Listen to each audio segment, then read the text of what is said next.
প্রিয় দর্শক, আমাদের ছাদে নিয়ে আসছি। দেখেন ছাদে ক্যারেটের ভিতরে ভেন্ডি গাছ কেমনে চাষ করতে হয় আপনাদের এখন সরাসরি নিয়ে যাচ্ছি ছাদে।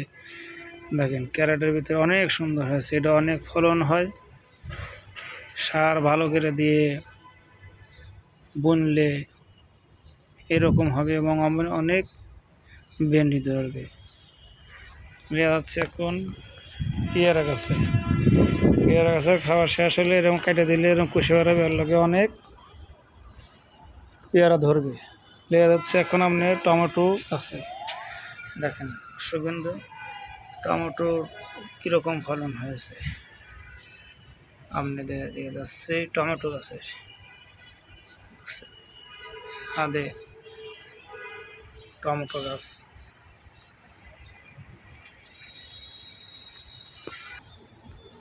এবারে যাচ্ছে লেবু গাছ, এই লেবুর ফল এসছে, অনেক লেবু হয়। এটা কাগজি লেবু দেখতে পাচ্ছেন, এটা অনেক ফলন হয়, দেখতেছেন অনেক ধরছে। এই দেখছি দর্শক, আপনার এখন দিয়ে যাচ্ছে কদু গাছে। দেখেন কদু কীভাবে ধরছে।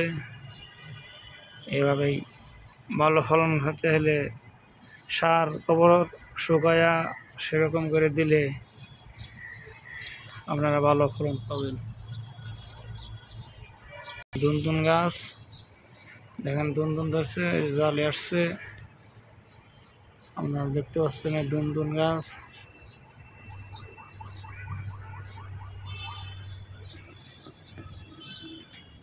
ক্যারেটের ভিতরে যে বোনা হয়েছে জালি গাছে বুনলে এরকম করে বুনলে সার জৈব সার গোবর শুকায় দিলে অনেক ভালো হবে। এবার দেখতে পাচ্ছেন ফুল গাছ, অনেকটি ফুল গাছ ভালো গোবর সার দিয়ে। এবারে যাচ্ছে আপনাদের কলা গাছ। এই দেখেন টবের ভিতরে গোবর সার দিয়ে দিলে এরকম করে কলা গাছ উৎপাদন হবে, এতে অনেক ফলন হবে। এবার নিয়ে যাচ্ছি